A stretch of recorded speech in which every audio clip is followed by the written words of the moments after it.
이런 약 어디 없나입니다. 예, 오늘도 제 옆에는 김현진 약사님 자리에 계십니다. 안녕하세요. 예, 안녕하십니까. 예, 거두절미하고 시작하는 게 낫겠죠. 그렇죠. 예, 사실 올해야말로 다사무난하게 지나가고 싶은 하루였는데 다사다난했습니다. 네, 올해야말로 진짜 한 살 전 국민이 전 세계 사람들이 한 살 다 안 먹고 없었던 해로 치고 싶은 한 해가 아니었나 싶어요. 약국가에도 참 많은 일이 있었습니다. 뭐 공적 마스크 같은 이런 모두가 알만한 일부터 시작해서 네, 약국들만 아는 재밌는 이야기들이 있었습니다. 네, 맞아요. 근데 올해는 좀 그 얘기 사실 좀 정리해 보려고 하는데요. 예, 약국가에서 최근에 혹은 하반기 때 좀 이슈가 될 만한 재밌는 이야기가 혹시 있을까요? 네, 최근에 격상이 되고 뭐 이러면서 어르신들이 문자를 가지고 또 돌아다니기 시작합니다. 그래서 이제 가짜 뉴스죠. 거짓 문자나 이런 이제 그 시민들을 선동하는 그러한 문자들을 가지고 어르신들은 불안한 마음에 약을 이제 사쟁이겠다고 뭐 오시는 거예요. 근데 이제 물론 상비약으로 가지고 있어서 나쁠 약들은 아니지만 그러한 약들이 좀 말도 안 되는 근거를 가지고 특정 상품명을 막 이렇게 놓으면서까지 사라라던가 아니면은 전문약으로 꼭 처방을 받아야만 되는 하이드록시클로로킨 같은 약을 마치 그냥 일반 해열제 사듯이 약국 가서 사서 쟁여라 이런 식의 문자가 돌더라고요. 한번 초반에 한번 돌았던 내용. 그렇죠. 예, 한참 돌았었죠. 실제로 효과가 아직 입증되지 않은 약이잖아요. 근데 약국에 올 때는 대부분의 분들은 사실 약사분의 말을 오히려 잘 듣지 않지요.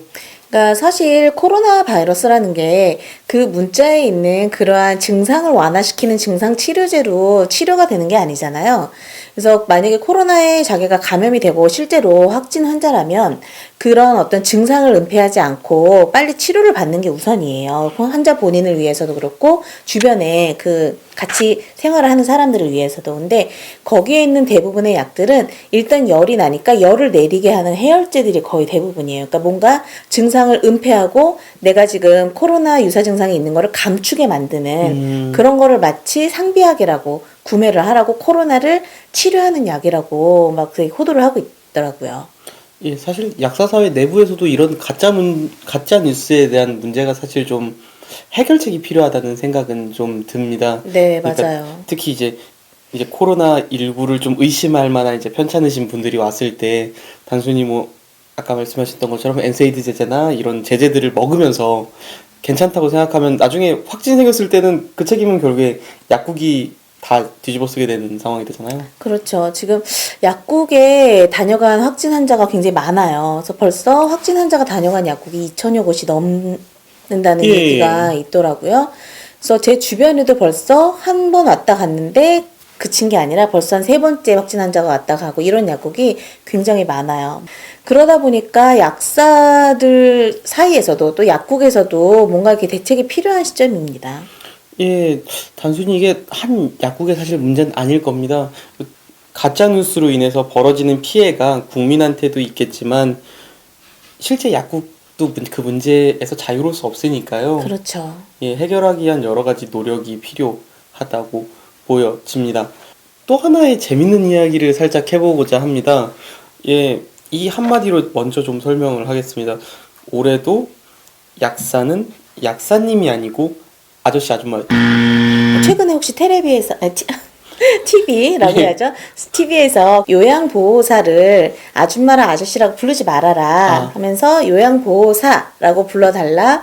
그리고 우리들이 하는 일은 무엇이다라는 광고가 나오더라고요. 그거를 이제 되게 유명한 그런 이제 뮤지컬 배우가 막 랩과 춤을 춰가면서 되게 재미있게 전달을 하는데 아줌마 너 요양보호사 국가장애 취득한 전문가 돌봄 필요해 식사약 챙겨드리고 병원도 같이 가는 요 마스터 최근에 이제 약국에 마스크를 안 쓰게 되면은 벌금을 10만 원을 물게 된다거나 약국 내에서 약을 복용한다거나 음료수를 못 먹게 하게 이제 약사들이 특히 자제를 시키고 있는데 사실 그게 굉장히 어려워요. 그래서 그거를 좀 뭔가 공공연하게 대놓고 알리면은 다른 이제 쉽게 말을 건네지 못하는 약사님이라던가 아니면 조금 이제 시크한 약사님들은 그러한 광고에 빗대어서 조금 편하게 그 환자분들한테 이야기를 할 수 있지 않을까 싶더라고요.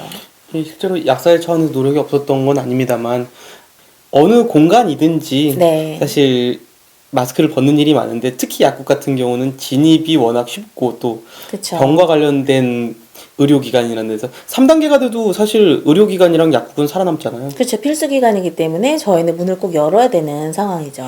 예, 그런 차원에서 봤을 때 조금은 이제 약국에서 약사의 직역도 살리면서 약국에서의 매너도 지킬 수 있는 어떤 다양한 방법들이 고려됐으면 합니다.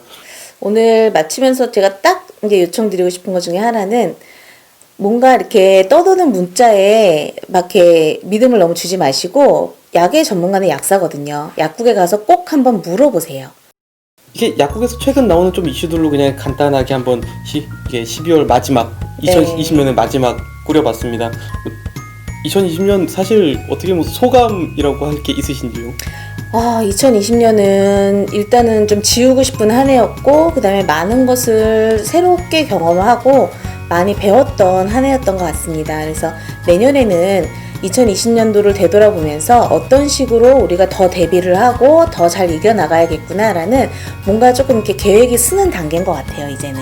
예, 이런 약 어디 없나는 어떻게 하다가 장수 프로그램이 되게 생겼습니다. 네. 예, 2021년에도 아마 찾아뵐 예정입니다. 새해는 그냥 다사무난한 한 해 되시기를 기원하겠습니다. 네. 저희는 2021년에 다시 인사드리겠습니다. 시청해주셔서 감사드립니다.